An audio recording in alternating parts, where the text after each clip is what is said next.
कवि और कविताओं के शहर खार्किव के आसमान में दिन भर बजते सायरन, मातमी सन्नाटा याद दिलाता है 80 साल पुरानी कहानी। दूसरे विश्व युद्ध के समय हिटलर की नाजी सेना ने सोवियत संघ यानी कि यूएसएसआर पर हमला कर दिया था।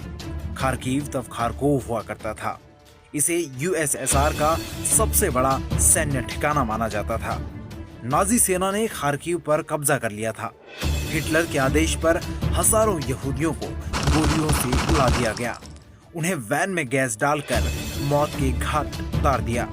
लेकिन अब हिटलर नहीं है और ना ही नाजी शासन है, लेकिन अब पुतिन है। उनके आदेश पर रूस यूक्रेन पर हमले कर रहा है। रूस के हमलों में कल का खार्किव एक बार फिर अब उजड़ चुका है। 15 लाख की आबादी वाले शहर में अब सिर्फ तबाही नजर आ रही है। यूक्रेन ने दावा किया है कि जंग के पहले 7 दिनों में रूस ने यूक्रेन के करीब 2000 बेगुनाह नागरिकों की जान ले ली। 80 साल पहले खार्किव में हुई लड़ाई में खार्किव की आबादी बहुत कम हो गई थी। सितंबर 1941 में सिर्फ 2 दिन में 30,000 से ज्यादा यहूदियों को मार डाला गया। तब यहाँ करीब 25 लाख यहूदी रहा करते थे। 1,20,000 यहूदी जिंदा बचे थे। 70% शहर बर्बाद हो गए। इधर पुतिन के आदेश के बाद जो तस्वीरें सामने आ रही हैं वो बेहद दर्दनाक हैं। जिंदगी पूरी तरह पटरी से उतर चुकी है। चारों तरफ तबाही ही तबाही, टूटी इमारतें, खंडहर मकान, वीरान बाजार, सुनसान सड़कें। अस्पताल में मौत से जूझते लोग ही नजर आ रहे हैं। खार्किव रूस की पूर्वी सीमा से सिर्फ 25 मील की दूरी पर है।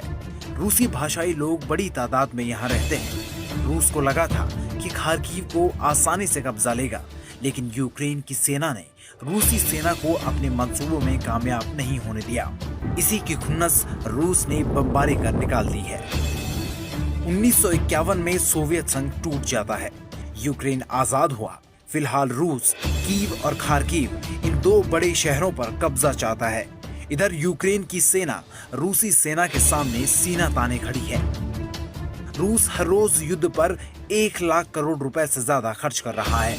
इससे रूस को बहुत नुकसान हो सकता है। रूस में भी विरोध बढ़ गया है। कई शहरों में लोग जंग के खिलाफ प्रदर्शन करने लगे हैं। एस्टोनिया के पूर्व डिफेंस मिनिस्टर रिहो टेरास की रिपोर्ट की माने तो युद्ध 10 दिन से ज्यादा चला तो रूस की आर्थिक स्थिति खस्ता हो जाएगी। रूस की करेंसी में बड़ी गिरावट। युद्ध पर हर दिन 1.12 लाख करोड़ रुपए खर्च हो रहा है। रूस की करेंसी रूबल भी कमजोर हो रही है। डॉलर के मुकाबले गिरकर ये 1 सेंट रह गई है। पश्चिमी देशों ने रूस के साथ डॉलर, यूरो, पाउंड में बिजनेस पर बैन लगा दिया।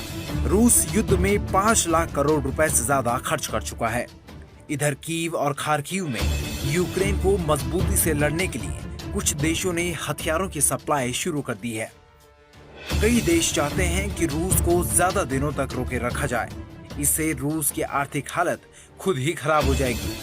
रूस और यूक्रेन के बीच चल रहे युद्ध का आज 8वां दिन है। जैसे जैसे दिन बीत रहे हैं वैसे वैसे रूस के हमले तेज हो रहे हैं। रूस की ओर से बम और मिसाइल से किए जा रहे हमलों में यूक्रेन को काफी नुकसान उठाना पड़ रहा है। कई इमारतों और अन्य संपत्तियां पूरी तरह नष्ट हो गई हैं, तो बड़ी संख्या में आम लोगों के भी मारे जाने की खबर है। रूस अपने हमले में कीव के अलावा खार्किव पर सबसे ज्यादा फोकस कर रहा है। लगातार इस शहर पर मिसाइलें दागी जा रही हैं। इस वजह से यहाँ काफी बड़ा नुकसान हो रहा है। यहाँ भी कई आम लोग रूसी हमलों में मारे गए हैं। रूस और यूक्रेन के बीच चल रहे इस युद्ध में अब तक 2000 से अधिक लोगों की मौत की खबर है, जबकि इससे दोगुने लोग घायल हैं। मरने वालों में कई बच्चे भी शामिल हैं।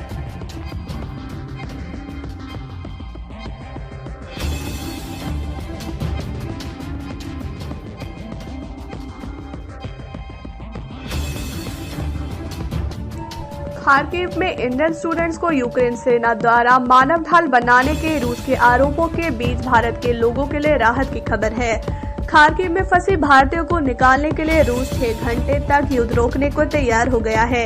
ये गैप वहां फंसे भारतीय लोगों को सुरक्षित खार्किव से निकालकर यूक्रेन के आसपास के देशों के बॉर्डर तक पहुंचाने के लिए लिया गया है। बता दें, बुधवार रात भारत के प्रधानमंत्री नरेंद्र मोदी ने रूस के राष्ट्रपति व्लादिमीर पुतिन से बात की थी। इस दौरान नरेंद्र मोदी ने यूक्रेन में फंसे भारतीयों को सुरक्षित निकालने का मुद्दा उठाया था। रूस के राष्ट्रपति ने पीएम को बताया था कि रूस हर संभव मदद करने को तैयार है। उत्तर प्रदेश विधानसभा चुनाव के छठे चरण के लिए वोटिंग हो रही है। इसी कड़ी में सूबे के मुख्यमंत्री योगी आदित्यनाथ ने मतदान करने से पहले गोरखपुर में गोरखनाथ मंदिर में पूजा की। सीएम योगी ने कहा, चुनाव निर्णायक मोड़ पर है। 5 वर्षों में पूर्वी उत्तर प्रदेश में विकास के कई काम हुए हैं। पूर्वी उत्तर प्रदेश के हर जनपद में एक मेडिकल कॉलेज के लक्ष्य को हासिल किया है। आपका एक वोट राज्य को देश की अग्रणी अर्थव्यवस्था बनाने में साबित होगा। उन्होंने ट्वीट करते हुए कहा, मेरी आप सभी से अपील है कि डबल इंजन की भाजपा सरकार ने पिछले 5 वर्षों में सुरक्षा, विकास और सुशासन के माध्यम से गरीब कल्याण योजनाओं का प्रभावी क्रियान्वयन किया है। राष्ट्रवाद और सुशासन को और प्रखर बनाने हेतु अधिक से अधिक संख्या में मतदान कर अपना महत्वपूर्ण योगदान दे।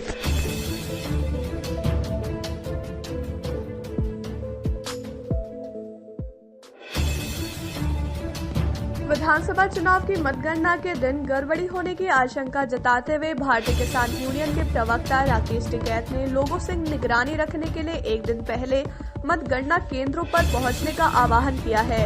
उन्होंने कहा कि देश को एक बड़े आंदोलन की आवश्यकता है, जिससे बदलाव जरूर आएगा। बागपत के बड़ौद पहुंचे टिकैत ने कहा, जिला पंचायत चुनाव में जो किया गया था उसे नजरअंदाज नहीं किया जा सकता है। मतगणना शुरू होने के एक दिन पहले मतगणना केंद्रों पर पहुंचे और मतगणना स्थल पर ट्रैक्टर के साथ डेरा डाले। उन्होंने लोगों से 9 मार्च को अपने कपड़े और बिस्तर के साथ पहुंचने के लिए कहा और दावा किया कि 10 मार्च को जनता को वहां जाने की अनुमति भी नहीं मिलेगी। गौरतलब है कि पिछले साल राज्य में हुए जिला पंचायत चुनाव में विपक्षी दलों ने बड़े पैमाने पर अनियमितताओं का आरोप लगाया था।